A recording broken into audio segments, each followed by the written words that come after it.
Everyone knows you can't beat the comfort of a pair of Crocs. But style doesn't get talked about enough. The edgy look and feel of the Echo Clog will bring your streetwear game to the next level.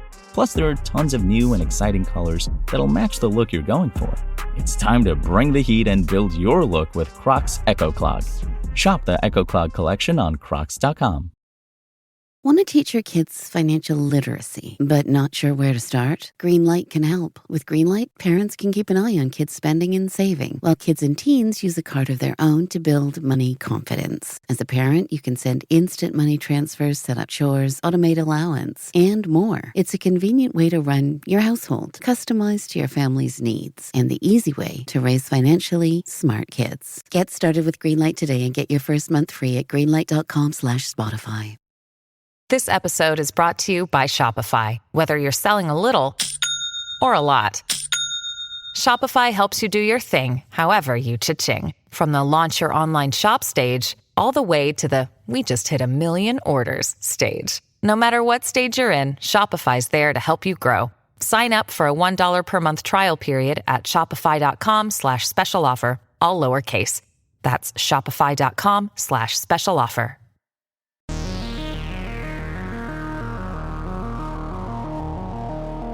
Hello and welcome to Want to Hear Something Weird, a weekly podcast about weird stuff. I'm one of your weird hosts, Tom. And I'm one of your hosts, Laura. Yeah, you don't want to...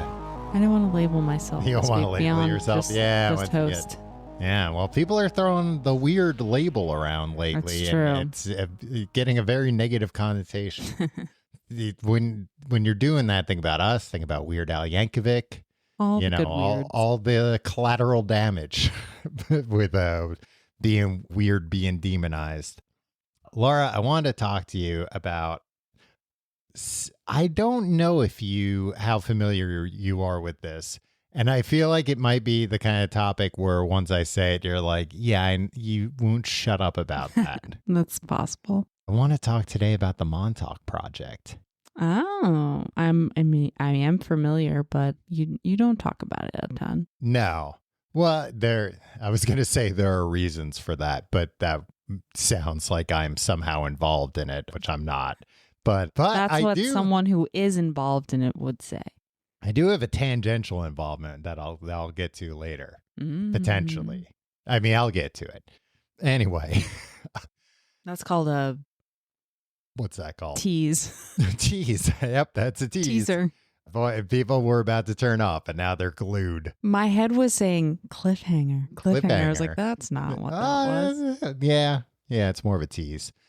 So the Montauk Project I was obsessed with this as I guess probably like adolescent, because I came across a book about it. Or I guess the book about it was at my local library. I distinctly remember the first time I saw it because there was a section in the library that I'd always go check out. And I forget what it was actually labeled as, but it was basically the paranormal section of the library where it would have those, you remember those Time Life books? You ever? Those might be. No. I mean, those were when I was real young, I remember. So they might be before your time. But they were these books. I think it was called The Unexplained. Mm-hmm. And it was just like a series of, beautiful leather-bound volumes you could order for your house. And each book was about a different, paranormal weird topic, UFOs or like the ancient Egyptians or Bigfoot. And I think it was one of those, borderline scams where it's like you sign up and they send you a new book every month type thing. But anyway, I didn't need to sign up for that because they had all that at the library. And even going and reading at the library, you still don't know how to pronounce it. No. Also, it was kind of better to read those books at the library because then you didn't have to worry about having some of those scary pictures in your own home. That's true. A potentially spooky haunted book. No, just you don't want some of those pictures you don't want to look at late at night. It might give you bad dreams, scary dreams. Some things are better left at the library. I understand. Is my point. That and the encyclopedias. But I remember, I mean, there weren't like a huge selection of books, but there were some cool ones. And then there were some that were just kind of like crappy, like falling apart from the 70s, books about monsters and paranormal stuff. Anyway, I distinctly remember one day going to the library, checking my normal weird section, and they had this new book, The Montauk Project. Oh, cool. And I'm from Long Island. You are? Yes. Some people listening might not know this. I'm from Suffolk County, the same county that Montauk is a part of, the east end of Long Island. So like I, as a kid knew Montauk, like my parents liked to go out for drives there in the summer and fall, but never heard of this, the Montauk Project. There's something weird going on locally. Yeah, that's pretty exciting. So I was very excited, and I think I did eventually find a place to buy the book, but before then it was one of those books that I would just like take out of the library, I don't know, a few times a year and just reread. Yeah. And then there were sequel books that came out, but they weren't as good, to be honest with you. But anyway, I'm getting a little ahead of myself. I do want to give credit. I got a lot of this information that I'm talking about tonight from a website called de173.com. Okay. This website's mostly about the Philadelphia experiment, but it has some Montauk Project stuff as well because they're linked, the two. So the Philadelphia experiment happened supposedly, allegedly, in 1943. It was an experiment to make a battleship invisible to radar, to enemy radar. However, and they used electromagnets, they didn't know what would happen. And what actually happened was that it made the ship disappear, vanish. Some people say it reappeared in Virginia, I think. There was like a shipyard that it was normally at. Some people say it went through time. Some people say it went to another dimension. And then they said when the ship came back, there were sailors fused to the ship as though like all the molecules kind of got jumbled up. And when they came back, everything was just kind of like mashed together. So this horrific scene of like men sticking alive still, like sticking out of the ship because their bottom half had melded with it. So anyway, that's the Philadelphia experiment. Now, Montauk Project supposedly happened in the Montauk Point Air Force Station. So there's a small-ish, well, maybe not, station out there, Air Force Station. Okay. It's been there, I think actually it's been there since World War I, but in World War II, it was like very active because their job was basically, hey, make sure there aren't any Nazis coming to invade America. I believe Montauk Point's probably like, I guess you can get further east, but I don't know. In this United States. Yeah. But it's the furthest east you can get in that region. In that region where you're close to New York and DC, which, you know, are big targets, of course. Yeah. So they had like huge gun turrets up there that it was like, yeah, this is where we're going to fight off the Nazis if it comes to that. And then they also had a really, really big, I believe at the time it was one of the biggest or the biggest radars, like a big satellite dish. But imagine a satellite dish shaped like a football, you know, kind of like oblong. There are miles of tunnels underneath. I believe this is actually true. Really? Yeah. Miles? I was trying to kind of find, because I know this was something that was claimed in the Montauk Project, you know, in the book, in the lore.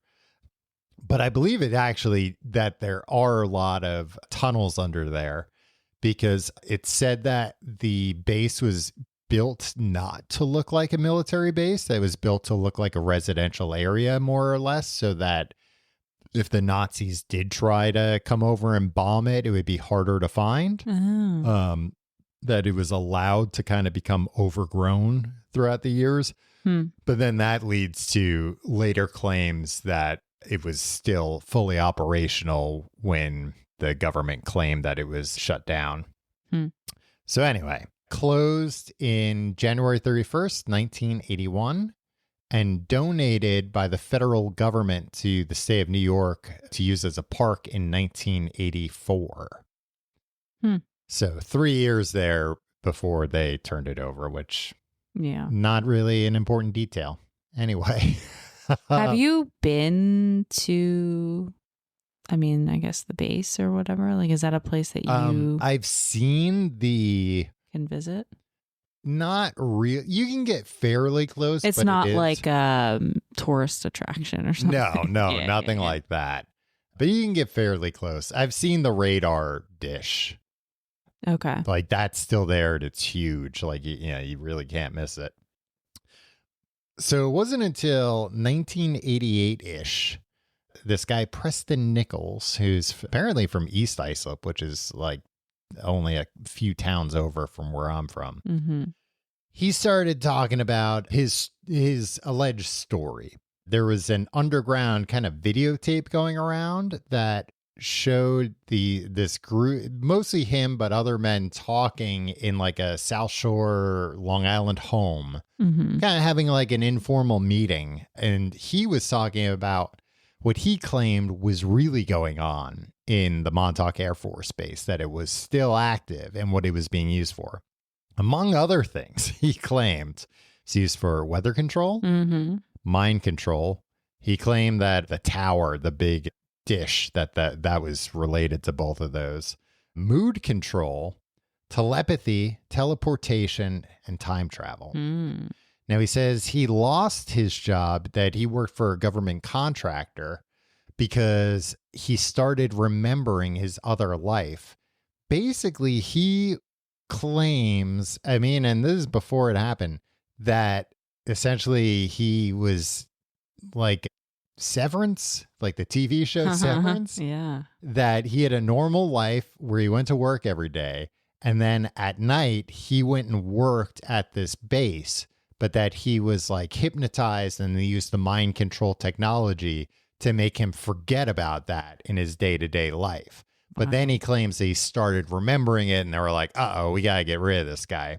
Now, if that's what happened, or if at his day job he started talking about at night he goes and works on time travel machine with the government and they fired him because he was scaring people, who's to say which could be the case?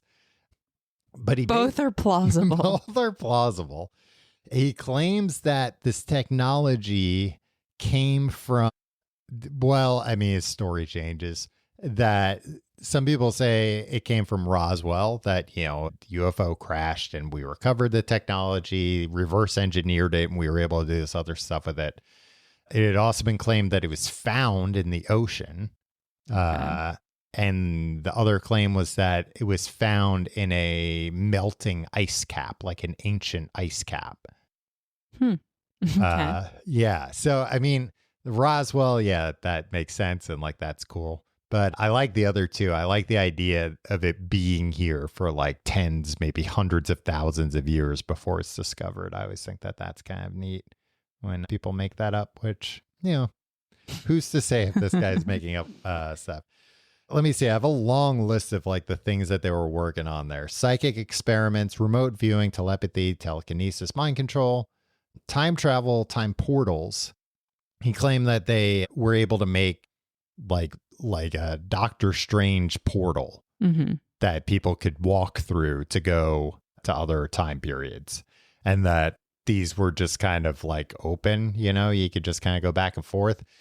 Did they have to do the Doctor Strange hands? They didn't have to. No, that was one of the advantages of the alien technology, that they didn't have to do the Doctor Strange hands to open up the portals. But it looks so cool. They didn't know about it yet. This is the 80s, I mean, I guess he was doing it in the comics, but, kind of hard to draw exactly what that looks like. Yeah.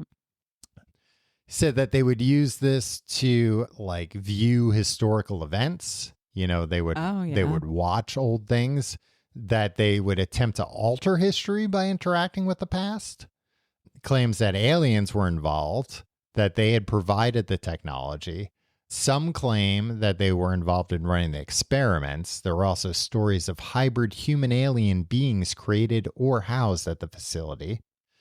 Particle accelerators, exotic energy sources, holographic projection systems. You name it, they were working on it there. They were even tapping into a universal consciousness, or Akashic records, I believe is how you would say it. A lot going on. Okay. Yeah, I'll say. And that there are underground pyramids on Mars. Underground? Underground pyramids. That's why we haven't found them. Oh, like they've been, sediment has... No, I think they're like active, he claimed. What? Yeah, I don't know. It's confusing. And then he also said that there is some kind of, I think he said this was on Mars, a solar system defense grid that he claimed basically that nice aliens had put around the Earth to protect us. Aw, that's nice. Yeah, but then he said he turned it off. Oh, and that's now, not so nice. and now that's what let the bad aliens in. Wow, thanks a lot. Yeah, what a jerk. This episode is brought to you by Shopify. Whether you're selling a little or a lot, Shopify helps you do your thing, however you cha-ching. From the launch your online shop stage, all the way to the we just hit 1 million orders stage. No matter what stage you're in, Shopify's there to help you grow. Sign up for a $1 per month trial period at shopify.com/special offer, all lowercase. That's shopify.com/special offer. So, like I said, it wasn't just Preston Nichols that had these crazy claims. There were other guys that kind of joined in. Okay. 2 guys named Al Bielek and Duncan Cameron. Mm-hmm. Now, they claim that the movie, The Philadelphia Experiment, is based on their experience. Oh. They claim that they were sailors on that dang ship. Wow. And that when everything started going crazy, they were like, this Philadelphia experiment isn't working, I don't think. That these 2 guys decided to dive off the ship.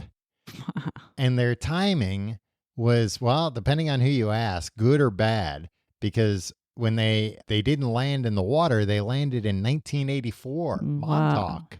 Whoa. They fell through like a port. So from one experiment to another. Yeah, basically the claim was that the 2 experiments like somehow linked, through time, and that they fell through one hole in time into another hole in time. Now, it is important to note that, of course, people are like, wow, what a crazy story. Let's check up on this. And it's like, well, no, you guys, you've been around. You've had lives. You didn't, just appear right. all of a sudden. So they were like, oh, well, yeah, duh. Because we actually went into other guys' bodies when we fell through time. So is it sort of a different version of themselves, or they're like souls or whatever entered their souls essentially entered other dudes' bodies. So I guess both these guys had to tell their wives, like, sorry, the guy you married, I don't know, I sent his soul to hell or something. I'm a different guy. I was on a battleship and I dove into the water and I ended up in your husband's body, and now I'm your husband. And don't worry, I've got a lucrative idea to sell this story to everybody. Now, I mean, he claimed, this guy Al Bielek, that he wasn't familiar with the Montauk experiment, that it was seeing the movie actually that unlocked where he was like, oh my God, this happened to me, and that unlocked his memories, like the same way characters on soap operas are cured of their amnesia. Essentially, he claimed that. But they went on to, I think they were involved in this. Oh, he said he wasn't familiar with the Montauk or the Philadelphia experiment before he saw the movie. But there's lots of evidence to the contrary, which I guess he would probably say, oh, that was the other guy before I took over his body. Yeah, he was interested in it. He was part of this, like, society to investigate it or whatever, but I wasn't. I also want to mention, for some people maybe bearing the lead, that this is the basis of Stranger Things. Yes. Stranger Things, the pilot, the original pilot, or I think it might have been a movie script, and then they turned it into, the Duffer Brothers turned it into a series. I might be wrong about that, but I know the original name of the project was Montauk, and it was right. But smartly, they changed some elements. Yeah. But like, what's 11? That's the girl, Billy Joel Thornton, or whatever her name is. This guy, Preston Nichols, basically claimed that there were kids in this experiment, that they were like, finding psychic kids or training psychic kids. So like, that's where the idea for that character came from. Now, who else? Oh, yeah. Okay. There are two other guys that I guess I should mention that claimed that they were a part of this too. Oh, well, let me say this about Duncan Cameron. Mm-hmm. On this website, it says, we have not attempted to communicate with Duncan Cameron. Any desire to do that was squashed after we viewed the new Nichols video, The Montauk Tour, in which a what? I'm like not following any of that. So basically, this website was going to reach out to him, but then they watched this video, and what I'm about to describe is why they were like, nah, we don't need to reach out to see if he's real or not. Okay. The Montauk Tour, which was a 1993 video, which I feel like I also saw. A video where? Like that they sold? Who? I don't know. Preston Nichols, all these weird guys. They meant like Blockbuster or something? No, you would. I mean, this is like, and I mean, this is 90 or 3, right? 93. How do you buy tapes? How do you buy tapes? Yeah, like how would you find out about this guy's like? I think you'd video? have to he'd have to have like a booth at a convention or something. Yeah. I think, or like, a P.O. box you could send a check to, and it would maybe come back to you. But I feel like maybe the library had this, because I feel like I've seen this.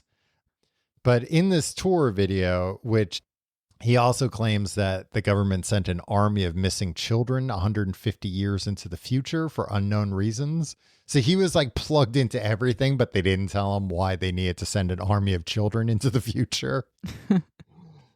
But he claims that that's why you saw so many missing children on milk cartons in the 80s. Yeah. Mm-hmm. That they were being abducted and used for the Montauk Project and sent, God knows where. It was like easier for children tap into what they need to tap into. Because I think the story was that like somebody who had psychic abilities had to sit in this chair that they called the Montauk chair, and that would kind of power other experiments and whatnot. Wow. That's some real sci-fi sounding stuff. Yeah. So anyway, this guy Cameron, he's in this video. He is near nude, 95+%. This description. What? The guy Cameron. I'm jumping He's back. Near what? Near nude. Nude. He's Naked? wearing what? Naked? Naked. Near naked. What are you 95+%. What does that mean? He's got very little on. Maybe a sock. Oh, he's 95% nude. Plus. Maybe even more. According to this.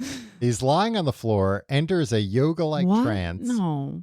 Makes orgasmic grunts and movements, speaks in tongues, and then opens his eyes, looks directly at the camera, and says with a smile, well, that's entertainment. This other guy, Stuart Swerdlow, he claimed that he was one of these kids, he grown up, but that he was one of these kids. Before this, in 1992, he pled guilty to bank fraud after embezzling hundreds of thousands of dollars from a Long Island food distributor. He was sentenced to 33 months in federal prison. Then he claimed he was brainwashed into diverting the funds. So he said he was brainwashed into that. And then they were like, all right, you're going to jail. And then once he got to jail, he was like, oh, also I was brainwashed to forget I was a Montauk boy. He also claimed that the like head of the lab's name was Hans von Gruber, which Hans Gruber is the bad guy from Die Hard. Yeah. So, and there's like a lot of stuff in this that's like, no, that's like a guy's name from Star Wars or something. Like they weren't always very clever about how they hid their references and their ideas. So not very credible. Not super credible. And I have a section here, doubts, that I've written out that I would like to go over. My own doubts. Stan Campbell claimed that he was sent on a time travel mission. His mission, as he remembers it, is to go find Jesus and do two things. First, he's supposed to remove a sample of his blood. Then he's supposed to kill him. He finds Christ. Christ, even volunteers to give him a sample of blood. That does sound like Jesus. That does. It's like, that's what you want. Okay. He's that type of guy. Operating on his orders from Montauk, Stan then reports on emptying a revolver into Jesus. Jeez. So he killed him he brought a revolver back, of all things, he claimed. After Stan returned to Montauk, he refused to give up the sample of Jesus's blood.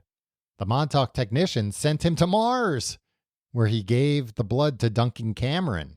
The blood was later injected also into on Duncan. Mars? Yeah, he was on Mars too. What the heck's going on?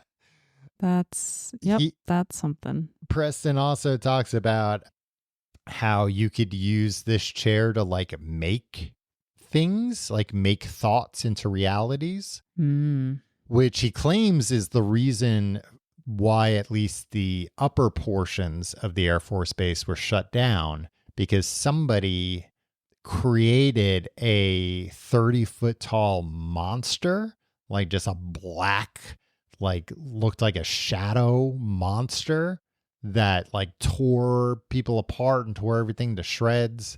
Some people have claimed to see the monster like in the woods in Montauk. Some people say it's like entombed down below. In one of those miles of tunnels. Yeah. But when Preston Nichols was kind of pressed to give an example of how Preston was pressed, how this thing worked, he said, if he thought of a can of beer, he could create a can of beer and you could drink it. My favorite was a can of Budweiser beer on the base commander's desk. They showed Duncan a picture of the base commander's desk in his office. He would visualize it in his virtual reality, a can of Budweiser beer sitting on that desk. Sure enough, it would appear on the desk, and the guy could drink it. It was very good. It was better than typical Budweiser. It's like, so you could create anything, and that's what you create? Like a beer that costs, 50 cents probably back then? Why not? Just to say you could do it. Think about a bar of gold. I mean, what, you only get one diamond shot? Maybe do the beer later after. Maybe he already did the gold bar, and he was like, I just could really use a cold beer to celebrate. Yeah, he was just out of things. I also found a Reddit thread about the Montauk Project and everything, and a guy left these comments. This guy used to give lectures at a bookstore I managed in Huntington Station, New York years ago. One night, he convinced a bunch of his followers that there was a gigantic but invisible mothership right over the bookstore, and that the Greys followed him, and that the night before his lecture, he woke up in the middle of being abducted and beat the shit out of the Greys that were in his bedroom. Good for him. He gives more detail, because people were like, wait a minute, what's the story here? He told a group of his people in the lobby that he once woke up while he was being levitated down the stairs at his house, and that several Greys were on either side of him. And one, the leader, had what appeared to be a silver wand-like device that, based on his description, sounded like a combination levitation device / sleep wand / stun device. When he woke up, the lead gray touched his forehead with the device to put him back to sleep, but he was so big it didn't work. He then scrambled to his feet, grabbed the nearest alien, picked it up and threw it at the other aliens. He then grabbed the stick wand thing and beat a couple of the aliens to death before he was overpowered by more that came through the front door. When he woke up in bed the next morning, all evidence of the previous night's fight was gone. Sounds like a movie I've seen before. Yeah. He talks too about, the author of this website, like, reached out to him and like got to visit him. And he said that, the guy's a hoarder. Like, he was showing him his research center, and he was like, it's a shack, his backyard full of old radio equipment. He's like, to be honest, like, there was a lot of cool stuff back there. Like, if you're a radio nerd or whatever, but, he would show him a machine and explain what it is.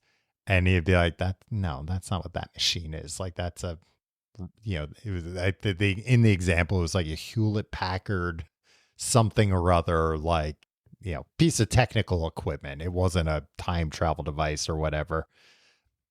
And then when he would press him on more information about like engineering stuff and how this all worked, he would just tell him like, it's boring. It's like, oh, but I'm interested. Tell me, it's boring. It's like, well, why don't you write about it? People wouldn't, it's boring. And he's like, yeah, he's right. It would be boring, especially if it's made up. Like, at least the other stuff's entertaining. Yeah. It also seems like he's no longer with us. He's passed. It sounds like he was also potentially a big creep. Oh, that apparently he claimed to have a way to help the men who went through these experiences as boys. And that involved like a lot of radio equipment and manual stimulation on Preston's part. So yeah. So it sounds like he wasn't, he was just a creep and a weirdo and all kinds of stuff. However, I do want to talk about some legit weird stuff. It's been pretty weird all the way through, if you ask me. Well, this is more like, credible stuff. All the Preston credible stuff. All the Preston Nichols stuff.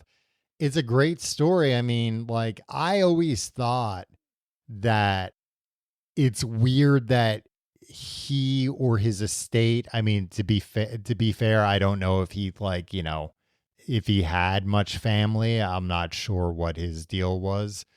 But I always kind of thought, like, it's weird that this guy doesn't get a cut from Stranger Things. Like, especially if you're going to, unless the Duffer Brothers are going to be like, I mean, maybe there's like a legal loophole of like, this guy says it's nonfiction, so we can take those ideas because they're not, he claimed he didn't come up with them. Yeah.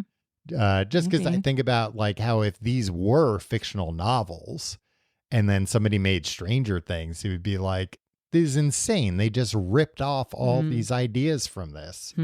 But anyway, legit weird stuff. There's a 1958, and it has maybe not anything to do with any of this stuff, but a legit 1958 UFO report from the Air Force Base from like a radar technician. Okay. Really strange. They said on radar that it was 1/2 to 3/4 of an inch or long, or like square, round maybe. It's like very small and as thick as 2 dimes, but that it was showing up on their radar because it was moving against the wind. And it was, like a very tiny thing, and that it would go from 77,000 feet, which is very high. That's almost space, and just like suddenly drop tens of thousands of feet. But I thought it was interesting because it's very similar to, UFOs that have been reported much more recently by Air Force pilots. Right. And here we have a 1958 Air Force report of, again, a radar towerman saying like, look, this thing was stable in the sky against the wind. It wasn't a balloon or debris or something. And the drop, the dramatic quick drop that's almost like not possible by humans and with air friction and everything, you just like couldn't do it that quickly without creating a sonic boom and massive heat and everything. Also, right off Montauk is Plum Island, which is a 3-mile by 1-mile island that is the home of the USDA's Plum Island Animal Disease Center, rather. So a very tiny, literally a 3-mile island that has a government animal disease center operating on it that's like fairly secretive, I guess, about like what's going on there. It's been there for decades, and there's really bad evidence for this, but that some conspiracy theorists think is where Lyme's disease came from. That they were working on weaponizing ticks to spread disease as like a warfare weapon. And then the last thing is just people who have been there, who have reported strange things about it, saying that there's an elevator that they found, but the elevator shaft was filled with concrete. So they said it was obvious that there was at least one subterranean floor, but that was completely sealed off. And that there have been reports of people who have like gone there exploring, and they've said like, everything's overgrown and they're, basically in the middle of nowhere, in the middle of the woods. And there was this one story I read where they were like, let's go explore it. And they said the second they touched the fence, like cops came out of nowhere, and that they had to have been watching the area. And, so people think that there are cameras all over there kind of watching to make sure nobody gets too curious, which again seems that weird. Yeah. I mean, it is, somewhat of a tourist spot, I guess. I mean, there are some people going out there for that. Yeah. Is it wooded? When you said that, I was not picturing it to be a wooded area. Yeah. Oh. I mean, it's like, it was just kind of flat, like seaside. I mean, yeah, like at the shore. I'd have to look up pictures. Yeah.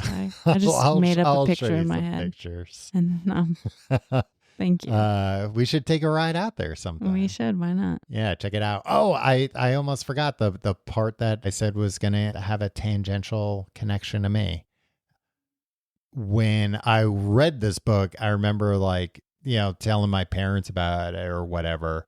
And my mom telling me, oh, like Montauk Air Force Base, your great uncle or great great uncle, maybe, he worked out there. And I was like, oh, like, anything about him? And I was telling her, like, oh, they said they were doing this and stuff. And she was like, oh, he was like a very moody guy. And I was like, oh, they were working on the mood control stuff. That's probably what happened. It's like, first of all, I can't believe this is the first time I've ever heard that story from you. Why? Just because it's a weird thing. Yeah, it's just a weird story. It's a weird thing you would probably have brought up to me at some point when Montauk has come up.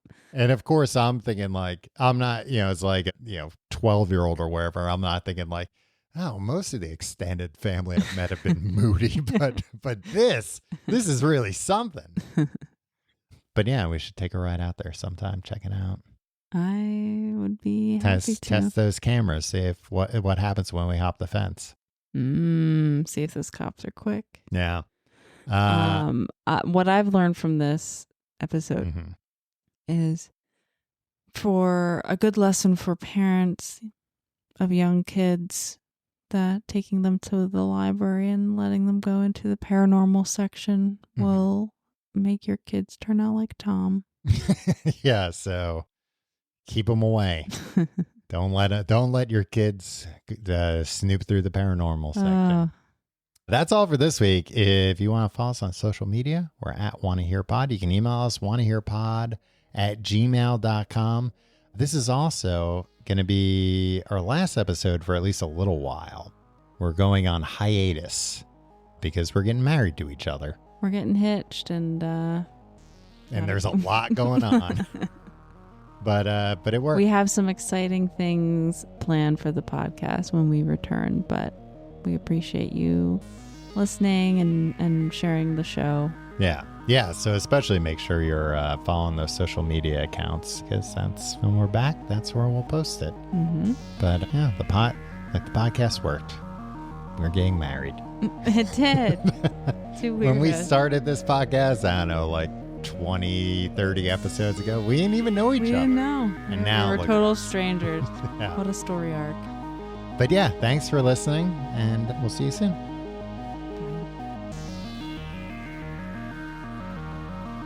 Want to Hear Something Weird is a Clamor audio production, distributed by the Cloud 10 Network. Hosted and executive produced by Tom Reynolds and me, Laura Anderson. Executive produced by Aaron Hilliard. Clamor General Manager Rich Statter. Associate Producer Ethan Aronson. Post-production supervised by Devin Ruskin. Production Assistant Samara Mullick. Special thanks to Sim Sarna and Saiba Krieger at Cloud 10.